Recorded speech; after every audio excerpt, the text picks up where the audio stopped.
नमस्कार दोस्तों, मैं हूं मनोज रेपस्वाल और आज की कहानी ऐसे शातिर कातिल की है जिसने कई सालों तक पुलिस कानून और कई बड़ी बड़ी एजेंसियों की आंखों में धूल झोंका, यहाँ तक कि उसने अमेरिका की एम्बेसी तक को चकमा दे दिया और उन्हें पता तक नहीं चला।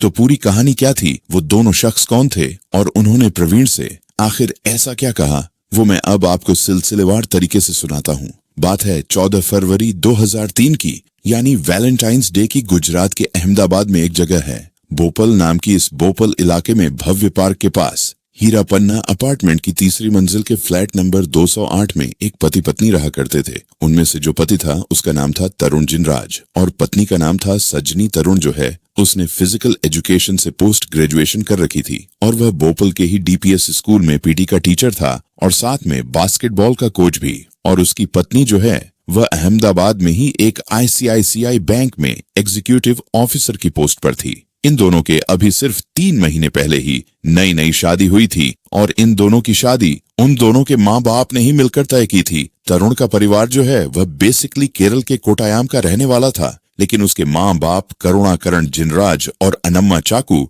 कई साल पहले ही नौकरी के सिलसिले में केरल को छोड़कर मध्य प्रदेश के मंदसौर में बस गए थे। तरुण के पिता भी मंदसौर के एक ही स्कूल में पीटी के टीचर थे और उसकी माँ मंदसौर के ही एक सरकारी हॉस्पिटल में नर्स का काम करती थी। वहीं दूसरी तरफ सजनी का परिवार भी केरल के वेयूर का रहने वाला था और काम के सिलसिले में उसके माँ बाप ओके कृष्णन और यामिनी कृष्णन भी केरल छोड़कर गुजरात के अहमदाबाद में बस गए थे। तो अब क्योंकि दोनों का ही परिवार केरल का रहने वाला था, इसलिए साल 2002 में एक बिचौली के जरिए दोनों परिवार की मुलाकात कराई जाती है। और क्योंकि तरुण जो है वह काम के सिलसिले में मंदसौर को छोड़कर अहमदाबाद में रहने लगा था और सजनी और उसका परिवार भी अहमदाबाद में ही रहता था, इसलिए कुछ मुलाकातों के बाद ही दोनों परिवार तरुण और सजनी का रिश्ता पक्का कर देते हैं। इसके बाद उसी साल 15 नवंबर 2002 की तारीख को दोनों की शादी कर दी जाती है और शादी के बाद दोनों पति पत्नी अहमदाबाद के बोपल में हीरा पन्ना अपार्टमेंट में रहने लगते हैं।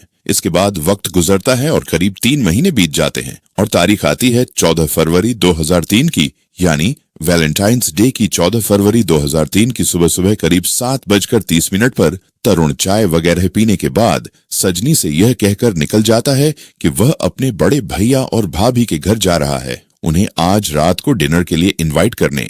दरअसल तरुण का बड़ा भाई अरुण जिनराज और उसकी पत्नी रूपकांता जिनराज भी अहमदाबाद के ही सैटेलाइट एरिया में रहा करते थे। तो यह बोलकर कि वह अपने बड़े भाई के घर जा रहा है, वह सुबह सुबह ही फ्लैट से निकल जाता है और इधर सजनी भी बैंक जाने के लिए रेडी होने लगती है। उधर तरुण अपने भाई के घर पहुंचता है और पूरा दिन वहीं बिताता है और जब रात हो जाती है तो तरुण अपने भैया और भाभी के साथ वापस अपने फ्लैट की तरफ निकल जाता है। रास्ते में तरुण वैलेंटाइंस डे पर अपनी पत्नी को तोहफे में देने के लिए एक टेडी बियर और एक केक भी खरीदता है और थोड़ी देर बाद ही रात करीब 9 बजे के आसपास ये तीनों तरुण के फ्लैट पर पहुंच जाते हैं। लेकिन ये तीनों जैसे ही फ्लैट में दाखिल होते हैं तो इनके होश उड़ जाते हैं। वो देखते हैं कि फ्लैट का सारा सामान इधर उधर बिखरा पड़ा है और जब तरुण अपने बेडरूम में पहुंचता है तो देखता है कि उसकी पत्नी सजनी की लाश बेड पर पड़ी हुई है। सजनी की लाश देखते ही चीख पुकार मच जाती है और थोड़ी देर में ही आस पड़ोसी भी इकट्ठा हो जाते हैं। इसी बीच यह खबर पुलिस को दी जाती है और सजनी के माँ बाप को भी इत्तला कर दिया जाता है।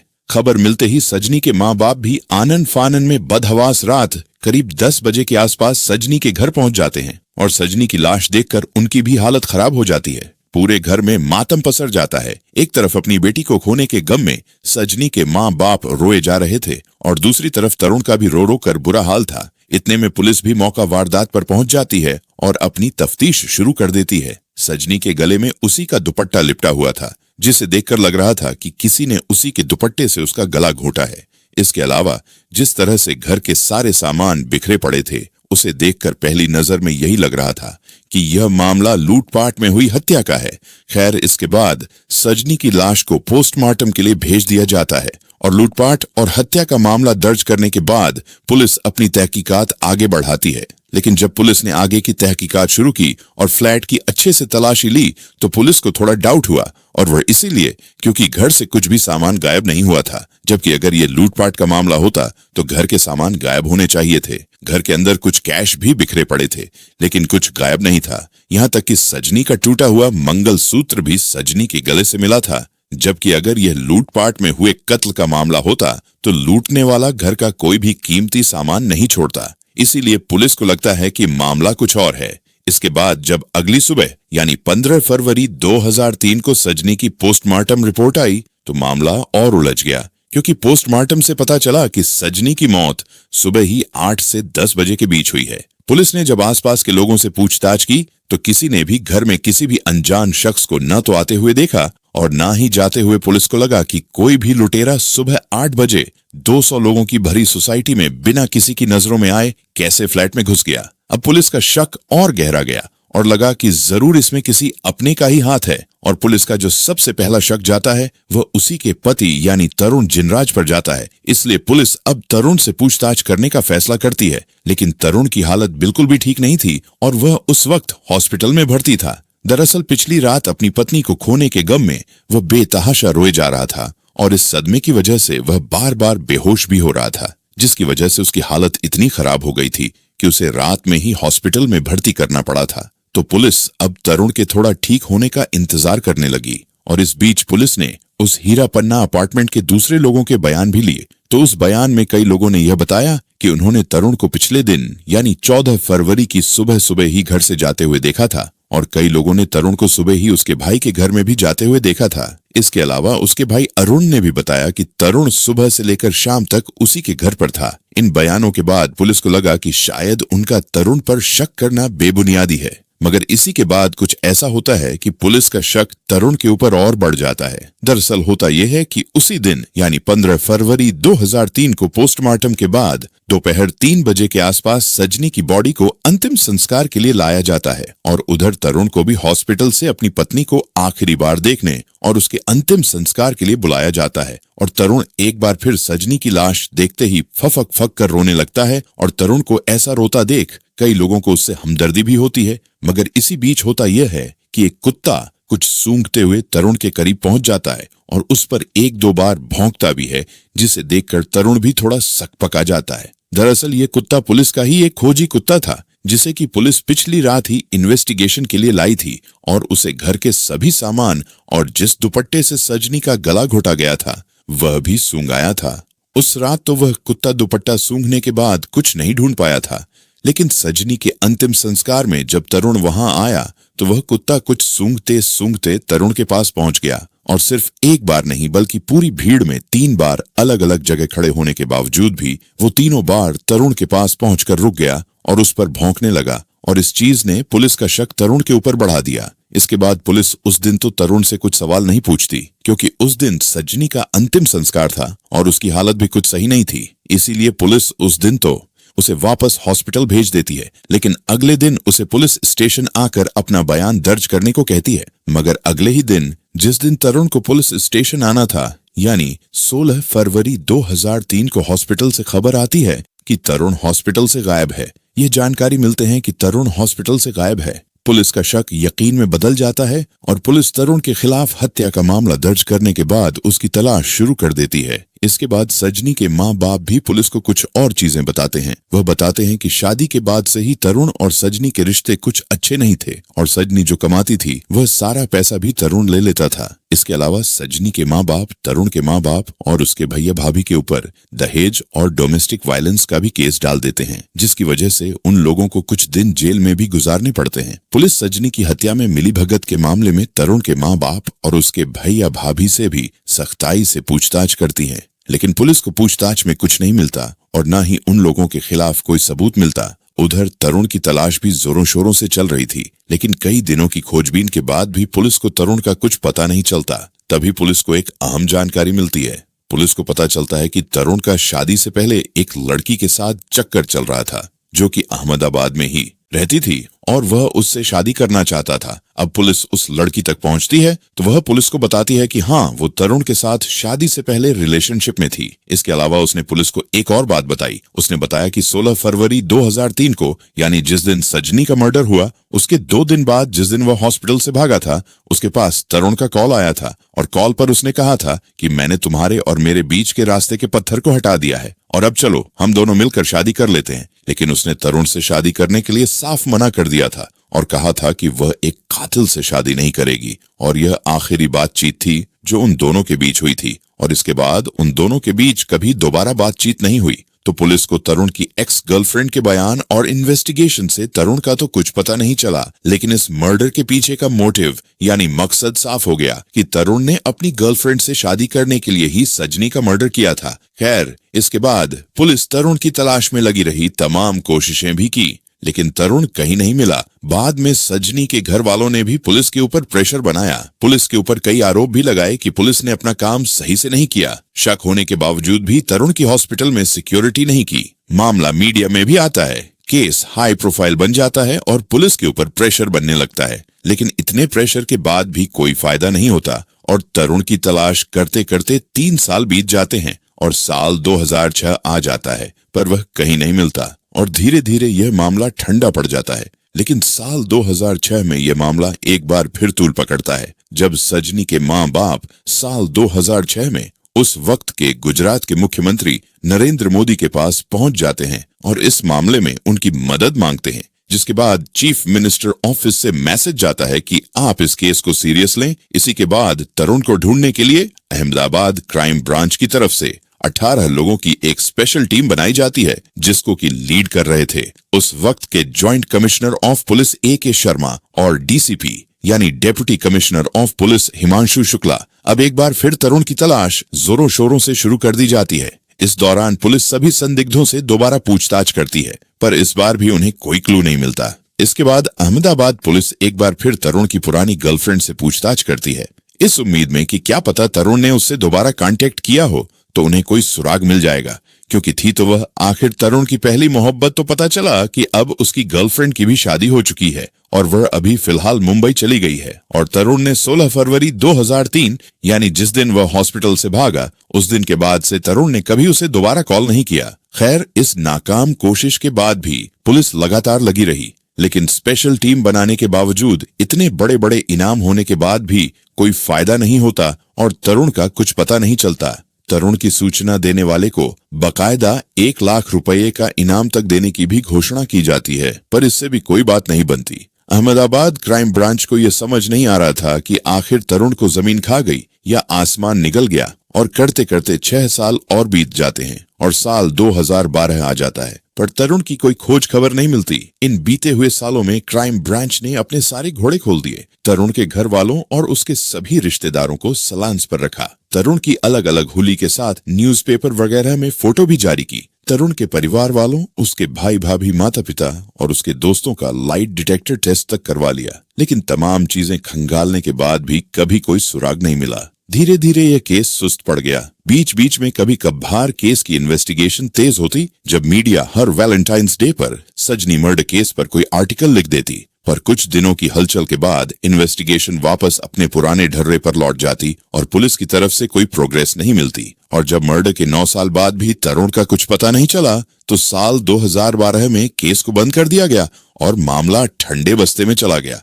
इसके बाद 3 साल और बीत जाते हैं और साल 2015 आ जाता है। साल 2015 में अहमदाबाद क्राइम ब्रांच में बतौर DCP यानी डेप्यूटी कमिश्नर ऑफ पुलिस एक IPS ऑफिसर दीपन भद्रा की पोस्टिंग होती है और तब तक सजनी मर्डर केस को हुए वह 12 साल बीत चुके थे। DCP भद्रा का यह था कि यह जितने भी अनसॉल्व्ड केसेस होते थे उन्हें सुलझाने में यह बहुत माहिर थे और उन्होंने अभी तक के अपने करियर में कई ऐसे अनसुलझे केस सुलझाए थे। तो जब साल 2015 में DCP भद्रा की पोस्टिंग अहमदाबाद क्राइम ब्रांच में हुई और जब उनकी नजर में सजनी मर्डर केस आया, तो उन्होंने इस केस को सुलझाने की सोची और इस केस को 2015 में एक बार फिर ओपन किया। इसके बाद उन्होंने इस केस को सुलझाने के लिए अपने अंडर 8 काबिल पुलिस वालों की एक टीम बनाई, जिनमें से एक इंस्पेक्टर किरण चौधरी भी थे। अब उन्होंने क्या किया कि तरुण की तलाश छोड़कर उसके घर वालों पर फोकस करना शुरू किया और जितने भी तरुण के परिवार वाले थे, उसके रिश्तेदार या उसके दोस्त थे, उन सभी लोगों के कॉल रिकॉर्ड्स खंगालने शुरू किए और एक एक कर लोगों को छांटते गए और लास्ट में बचे सिर्फ उसके परिवार के मेंबर्स। पुलिस ने तरुण के भाई अरुण जिनराज की अच्छे से इन्वेस्टिगेशन की, पर उन्हें कहीं कुछ ऐसा नहीं मिला कि तरुण उससे कांटेक्ट में था, इसीलिए पुलिस ने उसे भी छांट दिया। इसके अलावा उसके पिता करुणाकरण जिनराज की भी 2 साल पहले साल 2013 में ही हार्ट अटैक से मौत हो चुकी थी, तो वह अपने आप ही छट गए और अब ले देकर बची। तरुण की मां अनम्मा चाकू पुलिस को पता चला कि तरुण अपनी मां के सबसे करीब था, इसलिए पुलिस ने सिर्फ और सिर्फ उसकी मां पर फोकस करना शुरू किया और अब सारी उम्मीदें उसकी मां पर टिकी हुई थीं कि अगर कोई सुराग मिलेगा तो वह उसकी मां से ही मिलेगा। पुलिस ने तरुण की मां के सारे कॉल रिकॉर्ड्स खंगाल लिए, मगर उन्हें उन रिकॉर्ड्स में कुछ भी खास नहीं मिला। पर फिर भी पुलिस लगातार लगी रही। ये 8 लोगों की टीम हर महीने एक मीटिंग करती, चाहे केस में कोई प्रोग्रेस हुआ हो या नहीं, और ऐसा करते करते 3 साल और बीत गए और साल 2018 आ गया, मगर उन्हें कोई कामयाबी नहीं मिली और पुलिस अभी भी अंधेरे में थी। तो जब दोबारा केस ओपन होने के बाद भी 3 साल और बीत गए और उन्हें कोई सुराग नहीं मिला, तो अब उन्हें लगा कि सिर्फ इससे काम नहीं चलने वाला, और इसी के बाद उन्होंने एक प्लान तैयार किया और उस प्लान के तहत टीम के 2 सब इंस्पेक्टर शादी वर्दी में अपनी पहचान छिपाकर मंदसौर मध्य प्रदेश में तरुण की मां के घर पहुंच गए। वहां जाकर वह तरुण की मां नम्मा से कहते हैं कि वह एक बिजनेसमैन है और उन्हें किराए पर एक कमरा चाहिए, तो अगर उनके पास कोई कमरा खाली है तो वह उन्हें किराए पर दे सकती है। तरुण की मां जो है वह 1-2 मंजिला घर में अकेली रहा करती थी, क्योंकि उसके पति की पहले ही मौत हो चुकी थी और बड़ा बेटा अरुण अपनी पत्नी और बच्चों के साथ अहमदाबाद में रहता था, जिसकी वजह से उनके घर का ऊपर वाला कमरा अक्सर खाली ही रहता था। इसलिए उन्होंने उन दोनों को ऊपर वाला कमरा किराए पर रहने के लिए दे दिया, जैसा कि वह दोनों पुलिस वाले चाहते थे। असल में वह पुलिस वाले पूरी छानबीन करके आए थे और उन्हें पता था कि अनम्मा के घर का ऊपर वाला कमरा खाली है और वह कमरा उन्हें किराए पर जरूर देंगी, क्योंकि हॉस्पिटल से रिटायर होने के बाद अब उनके पास कमाई का कोई जरिया नहीं था और कमरा किराए पर देने से उनकी थोड़ी बहुत इनकम हो जाती। तो अब प्लान के तहत वह दोनों पुलिस वाले अपनी पहचान छुपाकर खुफिया तरीके से तरुण की मां के करीब रहने लगे और उससे जान पहचान बढ़ाने लगे। उनका प्लान था कि वह अनम्मा की हर गतिविधि पर नजर रखेंगे कि कौन उनसे मिलने आता है, वह किससे मिलने जाती है, और क्योंकि तरुण अपनी मां के ही सबसे करीब था तो उन्हें पूरा यकीन था कि तरुण कभी न कभी उनसे मिलने जरूर आएगा या उनसे जरूर कांटेक्ट करेगा। उन्हें पता था कि तरुण या उसकी मां कभी न कभी कोई न कोई गलती तो जरूर करेंगी, क्योंकि कोई चाहे कितना भी शातिर क्यों ना हो, वह कोई ना कोई गलती जरूर करता है, और अब वो वहां रहकर इसी गलती के होने का इंतजार करने लगे। इसी बीच एक दिन वह अनम्मा से मिलने के बहाने उनके कमरे में गए तो देखा कि उन्होंने अपने घर में अपने दोनों बेटों की तस्वीरें लगा रखी थी। वैसे तो उन्हें सब कुछ पता था कि यह दोनों कौन है, पर फिर भी वह अनजान बनकर उनसे पूछते हैं कि यह दोनों कौन है। तो अनम्मा ने बताया कि यह दोनों उसके बेटे हैं। बड़ा बेटा अरुण अहमदाबाद में रहता है, पर उनका छोटा बेटा तरुण अब इस दुनिया में नहीं रहा। यह सुनते ही वह दोनों पुलिस वाले चौंक उठे कि यह कैसे हो सकता है, और उन्हें अनम्मा की बातों पर बिल्कुल भी विश्वास नहीं हुआ। उन्हें लगता है कि हो सकता है कि अनम्मा अपने बेटे की पहचान छुपाने के लिए यह सब कर रही हो। इसलिए अब उनका टास्क यह था कि वह सबसे पहले यह पता करे कि कहीं तरुण सच में तो नहीं मर गया। इसके लिए उन्होंने क्या किया कि अब अनम्मा के जितने भी आस पड़ोसी थे उनसे जान पहचान बढ़ानी शुरू कर दी, और कई दिनों की जद्दोजहद के बाद आखिरकार उन्हें एक ऐसी जानकारी मिली जिससे यह साबित हो गया कि तरुण जिंदा है, और यह अनम्मा की पहली गलती थी जिसका कि वह कई दिनों से इंतजार कर रहे थे। दरअसल उन्हें अनम्मा की एक ऐसी पड़ोसन मिली जो कि पिछले 15 सालों से अनम्मा को जानती थी, और इन 15 सालों के विश्वास के बाद ही एक दिन अनम्मा ने उन्हें बताया कि उनका एक बेटा अहमदाबाद में रहता है और दूसरा बेटा कहीं साउथ की तरफ रहता है। ये जानकारी मिलते ही पुलिस को अब कंफर्म हो गया कि तरुण जिंदा है और कहीं साउथ इंडिया में रहता है। इसके अलावा उस पड़ोसन ने उन पुलिस वालों को बाद में यह भी बताया कि अनम्मा का बेंगलुरु की 2 फैमिली से कांटेक्ट भी है और अक्सर उनका केरल और बेंगलुरु आना जाना लगा रहता है। ये पता चलते ही पुलिस की आंखें चमकने लगी, और अब पुलिस ने यह पता करना शुरू किया कि वह जो 2 फैमिली हैं वह कौन है।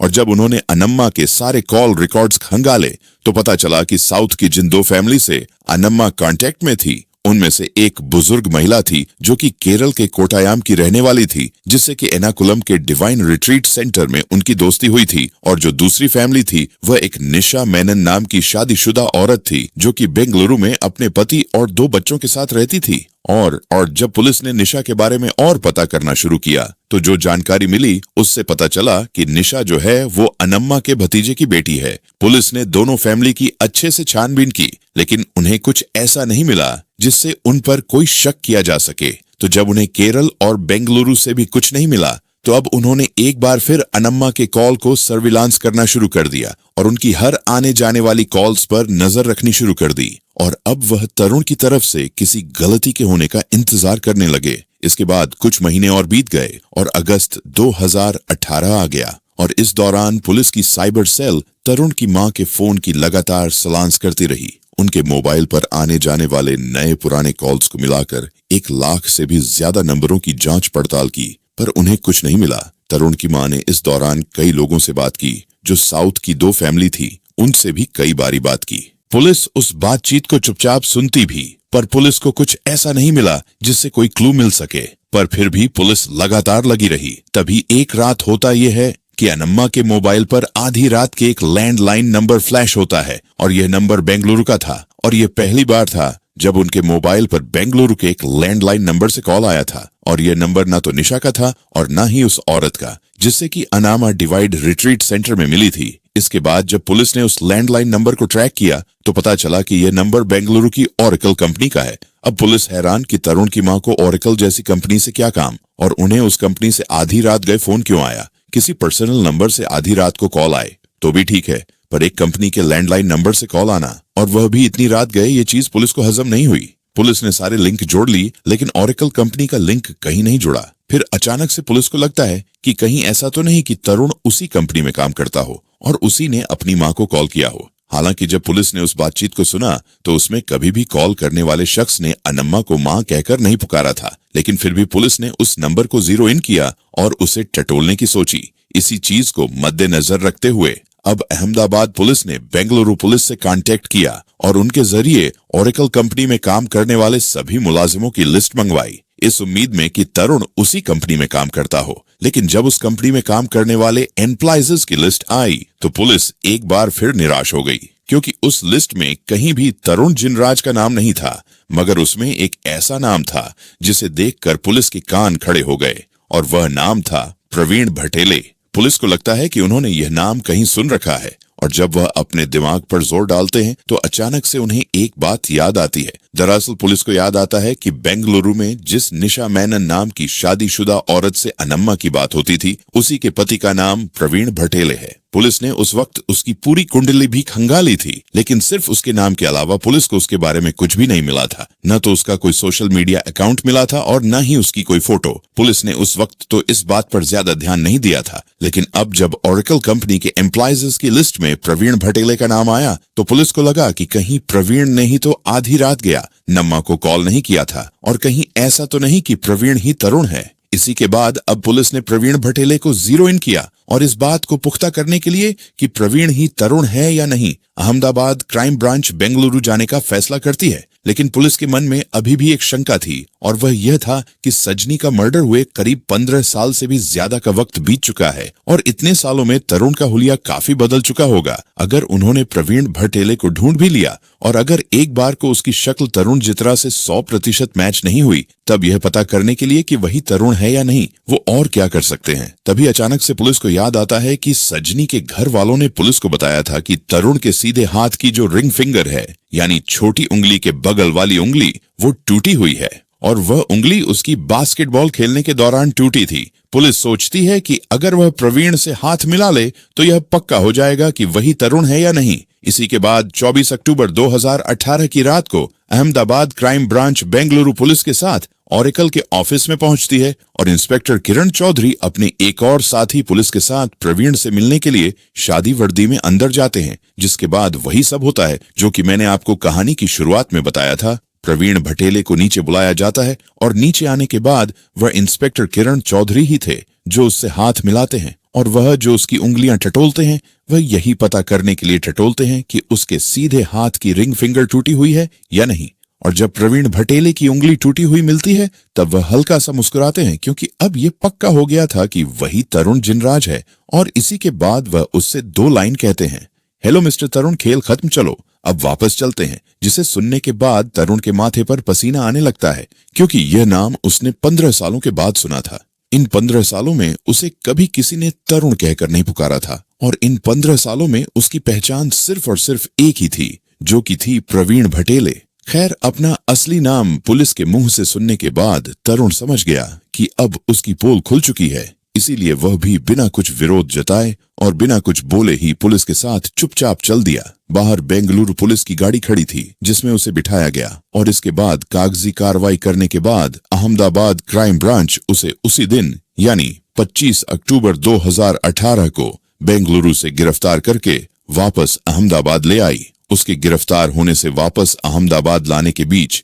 वो पूरे रास्ते में चुप ही रहा, मगर सिर्फ एक सवाल पूछता रहा कि पुलिस ने आखिर इतने सालों बाद उसे ढूंढा कैसे और किसने उसे धोखा दिया। तो 15 साल बाद ही सही, आखिरकार तरुण अब पुलिस के कब्जे में था और अब जब उससे पूछताछ शुरू होती है तब जाकर वह पूरी कहानी सुनाता है। और इस कहानी की शुरुआत होती है तरुण की शादी से लगभग 4 साल पहले, यानी साल 1998 से साल 1998 में तरुण अहमदाबाद में मेमनगर के जेजी कॉलेज में फिजिकल एजुकेशन का लेक्चरर था और बास्केटबॉल का कोच भी। उसी दौरान एक बास्केटबॉल टूर्नामेंट में उसकी मुलाकात एक पारसी लड़की से होती है जो कि उसी की टीम में शामिल हुई थी। ये लड़की एक आरजे थी और अहमदाबाद में ही रहती थी। दोनों के बीच जल्दी ही अच्छी खासी दोस्ती हो जाती है और यह दोस्ती धीरे धीरे प्यार में बदल जाती है। वह दोनों चोरी छुपे अपने माँ बाप को बताए बिना ही इस रिश्ते को बनाकर रखते हैं और उन दोनों के बीच यह रिश्ता करीब 4 सालों तक चलता है।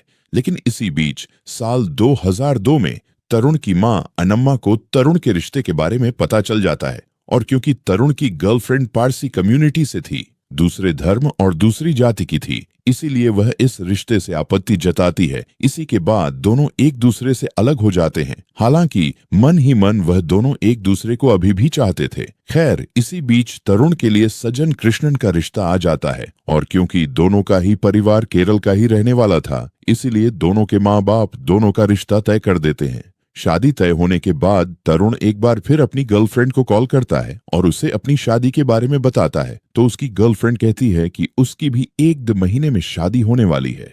ये बात सुनकर तरुण भी अपने आप को समझा लेता है कि शायद यही उसकी किस्मत में लिखा है और फिर उसी साल 15 नवंबर 2002 को दोनों की शादी कर दी जाती है। लेकिन शादी के बाद तरुण अपनी पत्नी के साथ उस तरह से नहीं रहता था जिस तरह से एक पति पत्नी को रहना चाहिए। यहाँ तक कि वह अपनी पत्नी के साथ शारीरिक संबंध भी नहीं बनाता। खैर, शादी के कुछ हफ्तों बाद ही वह एक बार फिर अपनी गर्लफ्रेंड को फोन करता है तो उसे पता चलता है कि उसकी गर्लफ्रेंड की शादी कैंसिल हो गई है और यह सुनते ही उसके मन में लड्डू फूटने लगता है और वह सोचता है कि शायद वह एक बार फिर उसे पा सकता है। उधर इसी बीच तरुण और सजनी के घर वालों के बीच भी किसी बात को लेकर बहस हो जाती है और यह बहस अगले कई दिनों तक जारी रहती है। तरुण को लगता है कि यही मौका है अपने पुराने रिश्तों को एक बार फिर पाने का और शायद इस बार उसकी माँ इस रिश्ते को अपना लेगी क्योंकि अब उसके और सजनी के दोनों परिवारों के बीच अनबन शुरू हो गई थी। इसी के बाद तरुण सजनी से बात करता है कि वह दोनों अपनी सहमति से कोर्ट में तलाक की अर्जी लगा देते हैं और एक दूसरे से अलग हो जाते हैं, मगर सजनी इस बात के लिए साफ इनकार कर देती है।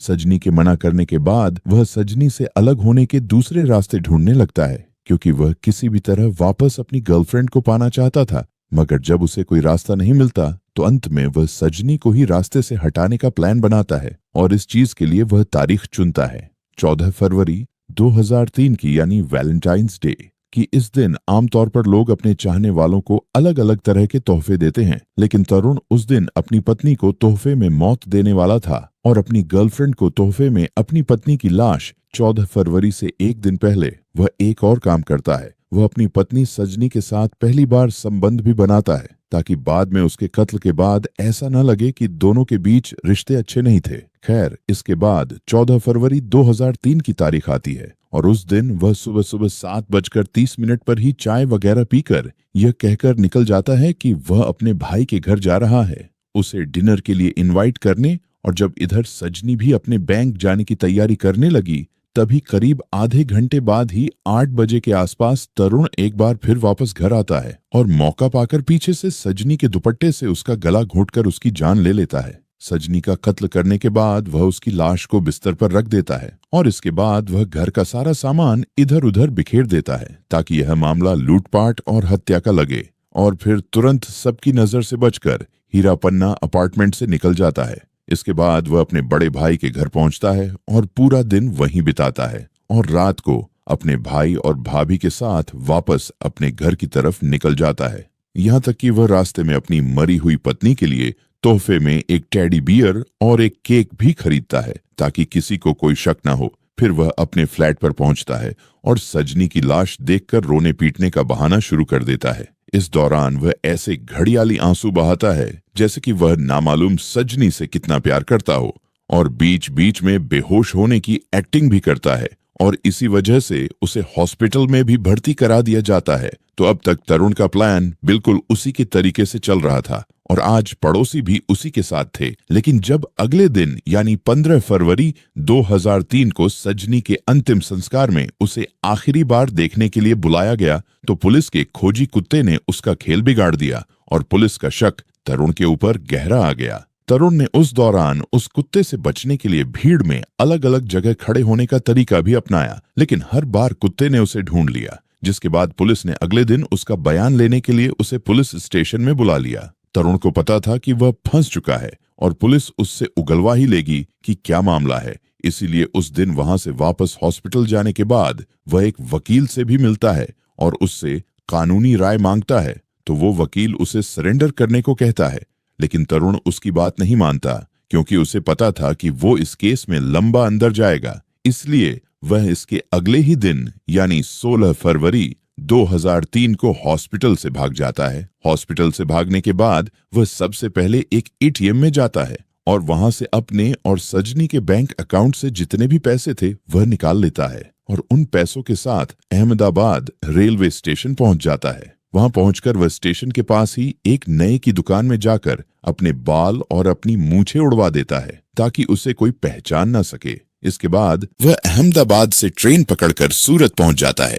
सूरत पहुंचकर वह वहां से अपनी गर्लफ्रेंड को फोन करता है और कहता है कि मेरे पास तुम्हारे लिए वैलेंटाइंस डे का एक तोहफा है। और जब उसकी गर्लफ्रेंड उससे पूछती है कि क्या, तो वह कहता है कि मैंने हम दोनों के बीच के पत्थर को हमेशा के लिए हटा दिया है और उससे शादी की पेशकश करता है। लेकिन यह बात सुनते ही तरुण की गर्लफ्रेंड उससे शादी करने के लिए साफ मना कर देती है और कहती है कि वह एक कातिल से शादी कभी नहीं करेगी और उसे उसी वक्त अपने सारे रिश्ते खत्म कर देती है। तो मतलब कि अब तरुण ना तो इधर का रहा और ना ही उधर का। उसने जिसका मर्डर किया वह उसे पहले ही खो चुका था और जिसको पाने के लिए यह मर्डर किया उसने भी उसके साथ रहने के लिए मना कर दिया क्योंकि वह एक कातिल के साथ अपनी पूरी जिंदगी नहीं बिता सकती थी। तो अब जब उसकी गर्लफ्रेंड ने उससे शादी करने के लिए मना कर दिया तो इसके बाद वह उसी वक्त सूरत से पहली ट्रेन पकड़कर बेंगलुरु आ जाता है और स्टेशन के पास ही एक गेस्ट हाउस लेकर अगले 2 दिनों तक वह वहीं रहता है। इन 2 दिनों में वह यही सोचता रहा कि अब आगे क्या किया जाए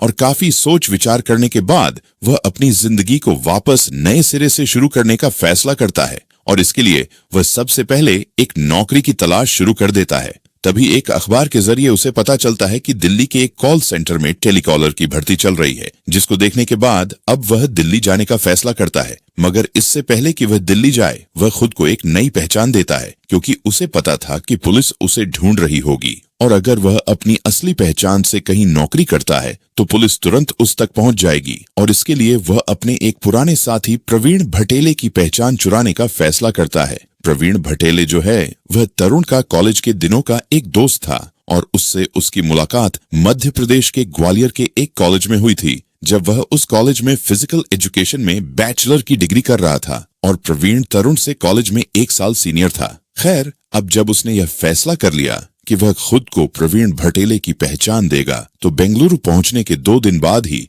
वह दिल्ली के लिए निकल जाता है और दिल्ली पहुंचकर उस कॉल सेंटर में जाकर वह खुद का परिचय प्रवीण भटेले के नाम से करवाता है। जब वह कॉल सेंटर वाले उसके डॉक्यूमेंट्स मांगते हैं तो वह कहता है कि वह गलती से अपने सारे डॉक्यूमेंट्स घर ही भूल आया और वह कुछ दिनों में अपने सारे डॉक्यूमेंट्स जमा करवा देगा और यह कहकर वो वहां जॉब करने लगता है। मतलब कि अपनी पत्नी सजनी के मर्डर के कुछ दिनों के अंदर ही वह दिल्ली के कॉल सेंटर में जॉब भी करने लगा था और उधर पुलिस उसे न मालूम कहां ढूंढ रही थी। खैर, कुछ दिनों तक तो सब कुछ ठीक ठाक चला, मगर जब कई दिनों बाद भी तरुण ने अपने डॉक्यूमेंट्स जमा नहीं करवाए और जब तरुण के सारे बहाने खत्म हो गए तो तरुण ने वहां से जॉब छोड़ दी क्योंकि उसके पास प्रवीण भटेले नाम का कोई डॉक्यूमेंट्स था ही नहीं, तो वो जमा कहां से करवाता। जॉब छोड़ने के बाद उसे एहसास होता है कि सिर्फ ऐसे नाम बदलने से काम नहीं चलने वाला, उसे उस नाम के डॉक्यूमेंट्स भी चाहिए होंगे और इसीलिए इसके बाद वह अप्रैल 2003 में दिल्ली से भोपाल मध्य प्रदेश पहुंच जाता है,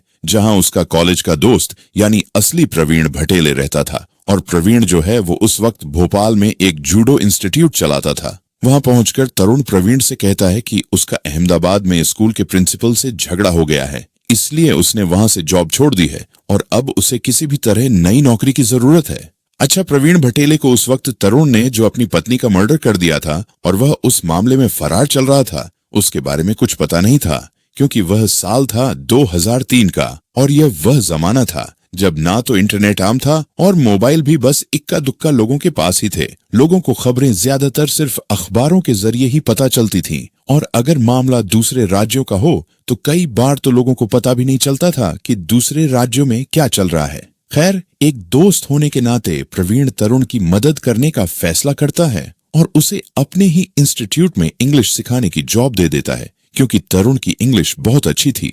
इसके बाद अगले 2 महीनों तक तरुण प्रवीण के इंस्टीट्यूट में ही वहां के बच्चों को इंग्लिश स्पीकिंग की क्लास देता रहा और जब उसने प्रवीण का भरोसा अच्छे से जीत लिया तो इसी बीच उसी साल जून जुलाई के दौरान उसने किसी बहाने से प्रवीण भटेले के सारे डॉक्यूमेंट्स लिए और फिर मौका पाकर उसकी marksheet, education certificate, driving licence, PAN card और पहचान पत्र वगैरह को स्कैन करके उसे खुद की ईमेल आईडी पर सेंड कर दिया और बाद में उसने उन डॉक्यूमेंट्स में फोटो बदलकर उसे प्रिंट करवाकर अपने पास रख लिया। तो अब उसका भोपाल आने का जो असली मकसद था वह पूरा हो चुका था और जब उसका मकसद पूरा हो गया तो उसने प्रवीण भटेले से कहा कि वह अब दूसरी जॉब की तलाश में बाहर जा रहा है और इसी के बाद तरुण जिनराज एक नई पहचान के साथ प्रवीण भटेले बनकर वहां से निकल जाता है। इसके बाद वह वापस दिल्ली आया और इन जाली डॉक्यूमेंट्स की मदद से उसने प्रवीण भटेले बनकर साल 2003 से 2008 के दौरान अगले 5 सालों तक वो दिल्ली, नोएडा और गुड़गांव के अलग अलग कॉल सेंटर और मल्टीनेशनल कंपनी के IT फर्म्स में जॉब करता रहा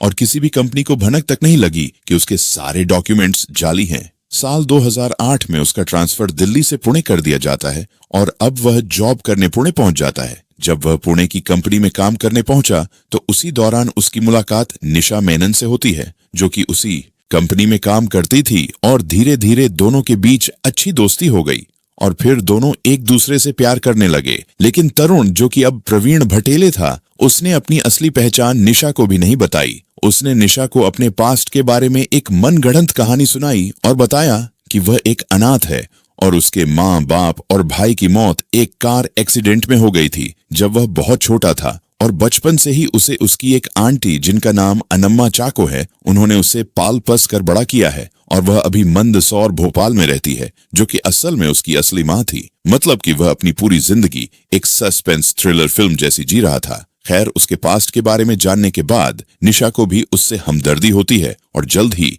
यह दोनों एक दूसरे से शादी करने का फैसला कर लेते हैं, जिसके बाद अगले ही साल यानी साल 2009 में ये दोनों एक दूसरे से शादी कर लेते हैं। तो अब तरुण निशा के साथ भी प्रवीण भटेले बनकर अपनी शादीशुदा जिंदगी की शुरुआत करता है। इसके बाद वह एक कदम और आगे निकलकर प्रवीण भटेले के नाम के फर्जी डॉक्यूमेंट का इस्तेमाल करके साल 2009 के दौरान पुणे से एक पासपोर्ट भी बनवा लेता है और किसी को कोई शक नहीं होता, यहाँ तक कि वह इस फर्जी पासपोर्ट और डॉक्यूमेंट के जरिए बाद में 2 बार अमेरिका तक हो आता है। कहते हैं कि पूरी दुनिया में अमेरिका का वीजा पाना सबसे मुश्किल काम होता है, क्योंकि वह सारे रिकॉर्ड्स और डॉक्यूमेंट्स की बहुत अच्छे से जांच पड़ताल करते हैं। लेकिन तरुण ने US एम्बेसी तक को चकमा दे दिया और उन्हें भनक तक नहीं लगी। खैर, शादी के बाद उसका एक बच्चा भी होता है और फिर साल 2012 में वह पुणे छोड़कर बेंगलुरु शिफ्ट हो जाता है, क्योंकि उसकी जॉब बेंगलुरु की एक मल्टीनेशनल कंपनी ऑरेकल में लग जाती है, जहां उसे बतौर सीनियर मैनेजर 22 लाख सालाना की सैलरी मिल रही थी। इसके अलावा उसकी पत्नी भी महीने के 50,000 कमाती थी और उन्हें पैसे वगैरह की कोई कमी नहीं थी। बेंगलुरु आने के बाद वह वहां के BTM लेआउट एरिया में एक आलीशान अपार्टमेंट भी खरीदता है, जहां वह अपने पूरे परिवार के साथ ऐशो आराम से अपनी जिंदगी बिताने लगता है।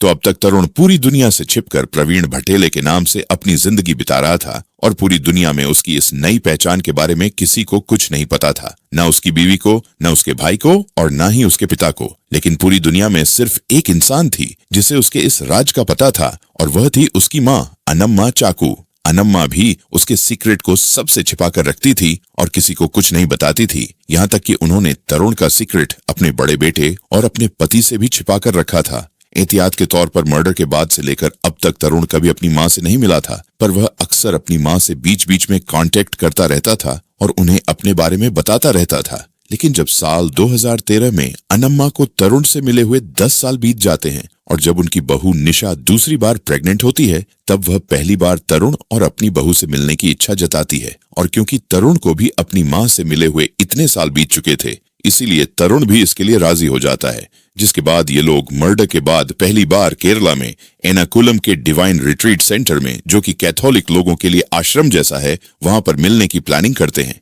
इसी के बाद साल 2013 में एक रोज उधर से तरुण अपनी पत्नी और बच्चों को लेकर केरल पहुंचता है, ये बोलकर कि जिन्होंने उसे एक्सीडेंट के बाद पाल पस कर बड़ा किया है वह उनसे उसे मिलवाएगा। और इधर से उसकी माँ अनम्मा भी केरल पहुंचती है और वह अपने साथ अपने पति यानी तरुण के पिता करुणाकरण जिनराज को भी लेकर आती है। हालांकि वह तरुण के बारे में अपने पति को कुछ नहीं बताती और उनका यह था कि वहां पहुंचकर वह उन्हें सरप्राइज देगी, जो कि उनकी बहुत बड़ी गलती साबित होती है। क्योंकि डिवाइन रिट्रीट सेंटर में तरुण के पिता मर्डर के 10 साल बाद पहली बार जैसे ही तरुण को देखते हैं, उन्हें अचानक से सदमा लगता है, क्योंकि उन्हें तरुण के बारे में कुछ भी पता नहीं था और उनके मन में कई सवाल घूमने लगते हैं कि अगर किसी ने देख लिया तो क्या होगा, मुसीबत आ जाएगी, पुलिस ढूंढ रही होगी। और इसी सदमे में उन्हें उसी वक्त हार्ट अटैक आ जाता है और इसके अगले ही दिन उनकी मौत हो जाती है। खैर, इसके बाद उनका वहीं अंतिम संस्कार किया जाता है और फिर वह सभी लोग वापस अपने अपने घर लौट जाते हैं और तरुण एक बार फिर गुमनामी में अपनी जिंदगी बिताने लगता है।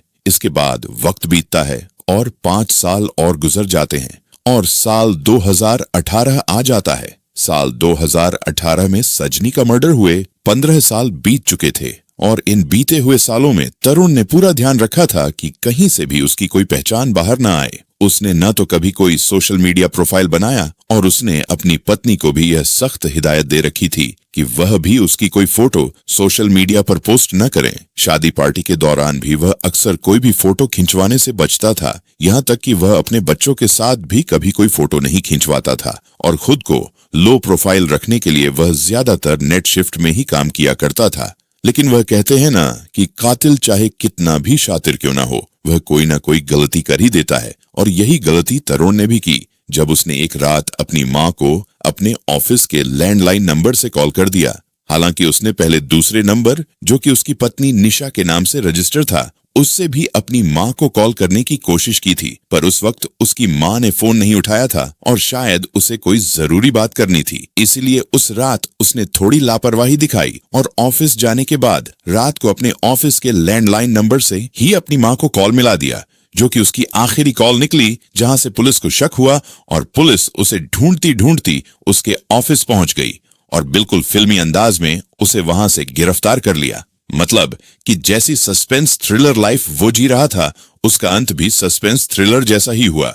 यहाँ पर हमें अहमदाबाद पुलिस की भी तारीफ करनी होगी कि 15 साल निकल जाने के बाद भी वह लगातार लगी रही और 15 साल बाद ही सही, आखिरकार उसे गिरफ्तार कर ही लिया। खैर, पूरी कहानी सामने आने के बाद तरुण के ऊपर उसकी पत्नी सजनी के मर्डर का चार्ज लगाया जाता है, जिसके बाद अहमदाबाद के डिस्ट्रिक्ट कोर्ट में इसके ट्रायल शुरू होते हैं और तरुण को साबरमती सेंट्रल जेल भेज दिया जाता है। इसके अलावा उधर भोपाल मध्य प्रदेश में भी उसके खिलाफ धोखाधड़ी और जाली दस्तावेजों को बनाने के लिए एक मामला दर्ज किया जाता है, जो कि उसका दोस्त यानी असली प्रवीण भटेले करवाता है और भोपाल के सेशन कोर्ट में भी उसके ट्रायल शुरू किए जाते हैं। तो अब एक ट्रायल उसका अहमदाबाद के कोर्ट में चल रहा था और एक भोपाल के कोर्ट में, और तरुण अपनी रातें गुजरात के साबरमती सेंट्रल जेल में काट रहा था। लेकिन ये कहानी यहीं पर खत्म नहीं होती और यहाँ से कहानी में एक और मोड़ आता है, क्योंकि अरेस्ट होने के 5 साल बाद तरुण पुलिस और कानून की आंखों में धूल झोंक कर एक बार फिर फरार हो जाता है।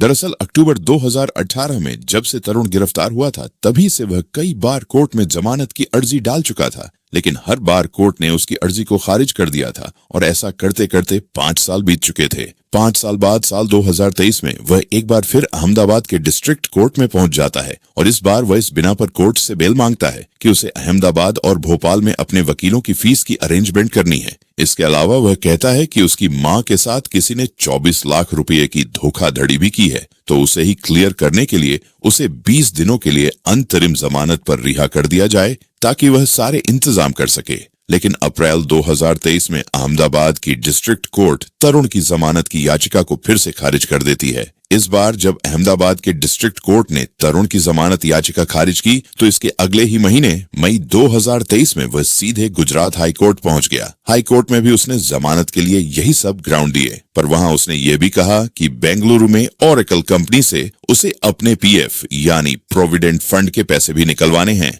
जो कि करीब 17 से 18 लाख बनेंगे और वह पैसे निकलवाने बहुत जरूरी है ताकि वह सभी लोगों के पैसे चुका सके और अपने वकीलों की फीस भी दे सके। इस बार गुजरात हाई कोर्ट उसकी याचिका को मंजूर कर लेती है और 20 जुलाई 2023 को उसे बेंगलुरु से पीएफ निकलवाने के लिए 2 हफ्तों की अंतरिम जमानत दे देती है, जो कि 4 अगस्त 2023 से 18 अगस्त 2023 तक की थी। और यह जमानत उसे इस शर्त पर दी जाती है कि बेल के दौरान उसे बेंगलुरु में नजदीकी पुलिस स्टेशन में लगातार अपनी हाजिरी लगानी है और अपनी करंट लोकेशन की जानकारी देनी थी कि वह अभी कहां पर है। तो जमानत मिलने के बाद 4 अगस्त 2023 को उसे साबरमती जेल से रिहा कर दिया जाता है और 19 अगस्त 2023 की दोपहर 12 बजे तक उसे वापस जेल में सरेंडर करना था, लेकिन वह वापस ही नहीं आया और एक बार फिर पुलिस को चकमा देकर फरार हो गया, जिसके बाद एक बार फिर उसकी तलाश शुरू हो गई। 18 सितंबर 2023 को अहमदाबाद सेशन कोर्ट ने तरुण के खिलाफ नॉन बेलेबल अरेस्ट वारंट भी जारी कर दिया और उधर अहमदाबाद साइबर क्राइम ब्रांच के एक 5 लोगों की टीम पूरे देश में उसकी तलाश कर रही थी। पुलिस को लग रहा था कि कहीं इस बार भी उसकी तलाश में सालों न लग जाए, हालांकि ऐसा हुआ नहीं और उसके फरार होने के सिर्फ 1 घंटे महीने बाद ही अहमदाबाद की साइबर क्राइम ब्रांच ने 5 अक्टूबर 2023 को उसे दिल्ली के नजबगढ़ इलाके के एक पीजी से गिरफ्तार कर लिया। और इस बार जब पुलिस ने उसे गिरफ्तार किया तो तब वह एक तीसरे नाम से वहां रह रहा था। दरअसल तरुण जेल के अंदर रहने के दौरान ही एक नई साजिश रचता है और अपनी एक नई तीसरी जिंदगी की प्लानिंग करता है। इसके लिए उसने सबसे पहले क्या किया कि जेल में रहने के दौरान ही अपना धर्म परिवर्तन कर लिया और ईसाई धर्म को अपना लिया, जिसके बाद उसने खुद को एक नया क्रिश्चियन नाम दिया जो कि था जस्टिन जोसेफ। इसके बाद जब वह 2 हफ्तों के लिए जमानत पर बाहर आया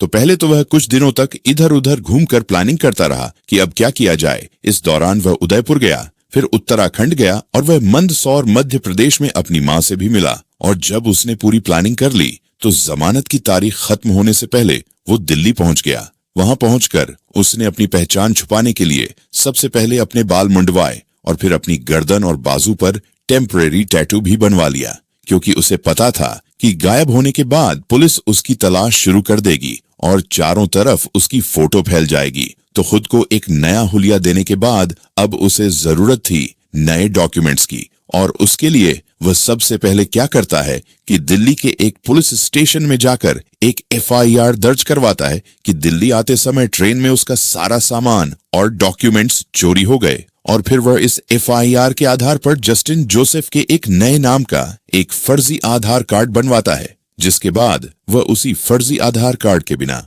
पर पहले वह दिल्ली के नजबगढ़ इलाके में एक पीजी में रहने लगता है और फिर एक ऑनलाइन मार्केटिंग कंपनी में जॉब भी करने लगता है। तो तरुण एक बार फिर जमानत पर रिहा होने के कुछ दिनों के अंदर ही एक नए नाम, एक नई पहचान के साथ एक तीसरी जिंदगी जी रहा था। और अब उसका प्लान था कि वह नेपाल के रास्ते होते हुए ऑस्ट्रेलिया भाग जाएगा, और वह इसीलिए क्योंकि तरुण के पकड़े जाने के बाद उसकी पत्नी निशा और उसके दोनों बच्चे ऑस्ट्रेलिया में जाकर रहने लगे थे। इसके अलावा वह दिल्ली के एक क्लिनिक में परमानेंट हेयर ट्रांसप्लांट के सेशन भी ले रहा था और वह अपने टेम्परेरी टैटू को भी परमानेंट करवाने वाला था, ताकि वह अपनी नई पहचान में पूरी तरह से घुल मिल जाए और कोई भी उसे पहचान न पाए। लेकिन उसका यह पैतरा ज्यादा दिनों तक नहीं चला और अहमदाबाद की साइबर क्राइम ब्रांच ने सिर्फ 1.5 महीने बाद ही 5 अक्टूबर 2023 को उसे नजबगढ़ से गिरफ्तार कर लिया और वापस अहमदाबाद ले आई, जिसके बाद उसकी चार्जशीट में बेल जम के चार्जेस भी जोड़ दिए गए।